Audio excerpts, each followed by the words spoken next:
બોલો બા. હા શું થયું? બસ અહીંયા આશ્રમ આવવાની ઈચ્છા કેટલા વર્ષથી થતી હતી. હું એકલી હતી અત્યાર સુધી મજૂરી કરી પણ હવે નથી થતી. એકલા જ છો? હા. કોઈ નહીં તમારા ઘરમાં? નહીં, 26 વર્ષથી મારા આદમી મરી ગયા ત્યારની હું એકલી. 26 વર્ષ થયા, 27મું વર્ષ બેઠે હું એકલી મજૂરી. શું નામ બા તમારું? નામ શું? હંસાબેન. હંસાબેન. હંસાબેન પ્રતાપભાઈ ગૌસ્વામી. ક્યાંના છો બા? ખોડિયારનગર, બાપુનગર. બાપુનગરના છો. ઘર પોતાનું છે તમારું?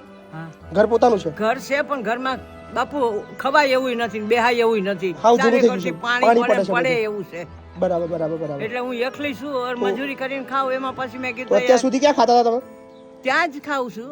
પણ વરસાદ આવે ને ત્યારે મારા જ નથી રહેવાતું. બધું પાણી પડે બધું. બધું ચારે કરતી પાણી પડે એટલે રાંધવાની જગ્યા ના રહે. તમારા છોકરા બોકરા નહીં બા? છોકરો એક છે પણ એ મારે નથી જેવો જ છે. કોઈ દિવસ સંભાળ નથી લીધી આટલા વર્ષમાં. ક્યાં રહે છે?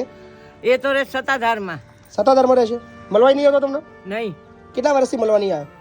અરે એને બાપુ મરી ગયા તે દુના 26 વર્ષ થઈ ગયા. આજ પૂરું 27મું 26 વર્ષથી છોકરો જોવા જ નહીં આવ્યો તમને? નહીં. કે તમે જીવો છો મરી ગયા? ફોન બોન નહીં નહીં ફોન બોન કશું જ નહીં? નહીં. હમણાં આવ્યો તો તઈ કે કંકોત્રી આવી છે ને મને કે મારે જાવું છે. મેં કીધું જા. તો મારે મેં કીધું આશ્રમમાં જાવું તો કે જતી રહેજે.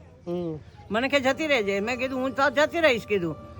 તો કે હું એ જવાનો જ છું કે એમ કરીને તો એ કેવો છે. હા મને જ જોઈએ એક વખત ખાલી હમણાં આવ્યો તો. તૂટેલું ફૂટેલા ઘરની અંદર તમે આખી જિંદગી કાઢી? હા, મેં તો મારી જિંદગી ઉમિયાનગર આખું જાણે છે. ઓલી ગીતા ઓલી નીરુબેન તારે યારે વાત કરે છે મારી યારે. નીરુબેન. આ નીરુબેન, ઈ નીરુબેને મને આ માર્ગ બતાવ્યો ને એને મને મોકલી. બરાબર. મને કે તમે જાઓ ને પછી મને ફોન કરજો. કાલે આય કાલે? હા, હું કાલે આવી. ઈ કે જાઉં ને તરત મને ફોન કરજો. ફાયું અહીંયા આગળ તમને? અહીંયા ફાઈ ગયું ને? હો મારે તો અહીં જ રહેવું છે બાપુ. આય ના હું તો સમાધિ હું મરું તો આને સમાધિ દેજો.